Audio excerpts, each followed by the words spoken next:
चीज़ा चोरी जड़िया करके आओ कुछ चाहते सुन उसने उत्ते की कर सो खरीदा वो अमाल वापस किया जाता है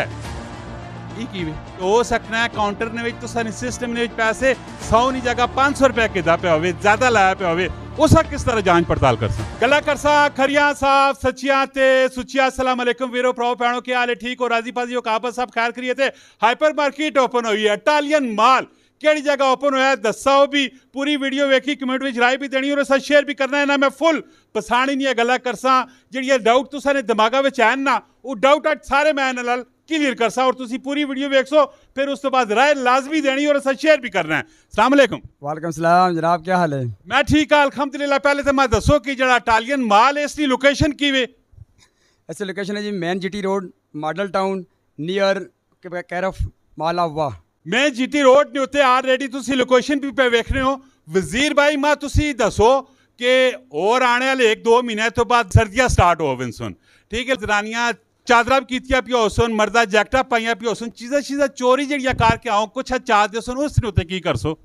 सर देखें तो अपना दीन मान है चोरी भी कराते जहर है अल्लाह पाक नहीं घटाता क्योंकि चोर ही होंगे वो तो हमेशा थोड़े रहते तो अल्लाह पाक होर देसी ने साड़ी कोशिश होती है कि बेहतर तो बेहतर सर्विस देव कस्टमर जो साढ़ा काम बनते हैं चोरी वाले बंदे अल्लाह पाक ही रोके बंदा तो नहीं रोक सकता लेकिन साढ़ा ये होंगे कि असं अपने बंदे होने बकायदा चेकअप करते हैं देखते रहने कैमरे भी ऑन होने साड़ी कोशिश होती है कि चोरी ना होए बकायदा उस जो अगर पकड़ा भी जो मेरा चोर होंगे भी है साड़ी क्वालिटी ये होती है पहले उन्होंने समझाने हैं कुछ कुड़ी होए जाता हो कि भाई ये काम बुरे ये काम ना करो रहा वेरी गुड बेहतरीन हो गया। अच्छा मैं तुसी दसो कि जी तुसारी इटालियन माल है इस आइटम सारे ऑलरेडी रोजाना जिंदगी ने मुताबिक सारिया चीज़ें इतने मौजूद हों या बाहरों कितनी होड़ी जगह भी वेलना पैसे फिल करने मारो? सर अल्लाह दे मतलब इंशाल्लाह पूरी अल्लाह दी ज़ात है साड़ी पूरी कोशिश भी है और 95% समझो साढ़े मौजूद हैं चीज़ें जिसमें साढ़े फिलहाल गारमेंट्स नहीं बाकी एवरीथिंग अवेलेबल है जिसमें मीट है अपना सब्जी है ग्रासरी है क्रॉकरी है सारी चीज़ें मतलब असल अवेलेबल है। Very good. ऑलरेडी माल ते इस जगह च बहुत ज़्यादा ओपन हो पे टैक्सला वाह कैंट हसन अब्दाल ने माल बहुत ज़्यादा ओपन हो तुसा को लोग क्यों आउन शॉपिंग करने की खास गल है? सर बिल्कुल पॉइंट की गल असल गल ये कि साढ़े कोल क्यों आन भाई 15 मार्च ऑलरेडी चल रहे हैं साढ़े कोल तां सन जदों उन्हां कोई सर्विस मिल सी टाइम की बचत हो सी और मैं जिसे पैसे की बचत हो सी हर बंदा जल्दी भेज ना दे जी 15 बड़ा ना तो पहले मेरा काम हो ही हुए ने और साड़ी कोशिश होती है मैं 6 काउंटर से चलाए भाई कोई बंदा इतने आके लैन भी ना लगे तंग ना होए और चीज़ां सारियां साढ़े कोल मिलदियां और मिलन और सस्तियां भी होन। गड्डी शड्डी मैं बाहर वेखी मेन रोड उत्ते खलोती पई गड्डिया की कर सो ये माशाल्लाह उस कुछ नसीब दी है जी जो साढ़े को शॉपिंग कर सी तो अल्लाह पाक उससे नसीब बच करे तो लोगों से रखी दी जिस नसीब बच देसा इंशाल्लाह कुरानदाजी हो सी और कुरानदाजी साड़ी 10,000 रुपये कूपन देने 10,000 रुपये नहीं जरा बंदा शॉपिंग कर सी कुरानदाजी में शामिल होवन सी टोटल कितनी मालियत ने इनामात ऑलरेडी तुसा रखे पे? सर साढ़े को टोटल 60 लाख मालियत इनामात हैं जिसमें मुख्तलिफ चीज़ें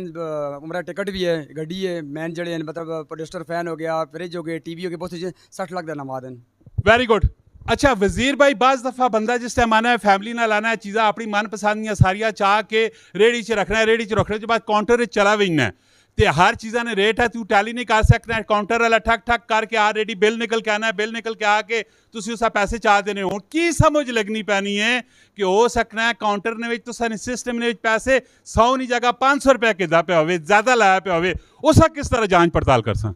सर पहले तो साड़ी कोशिश है कि होंदा ही नहीं अगर है भी लाजमी तो कैमरे भी लगे तो उन्हें जांच पड़ताल है मौके कस्टमर सड़क चला जुलता है घर जाकर देखते हैं भाई पैसे घट मोड़े या किसी से डबल रेट लगे देखो मशीनरी है तले होता रहता ठीक है तो महीने बाद जो आवे साढ़े को अमानत होती है मोड़ के देने माजरत के नाल एक बार मेन इंटरेस्ट होते मैं पे वेखना खरीदा हुआ माल वापस किया जाता है वे सर ये साढ़ा इस्लामी कानून है और नबी पाक की हदीस है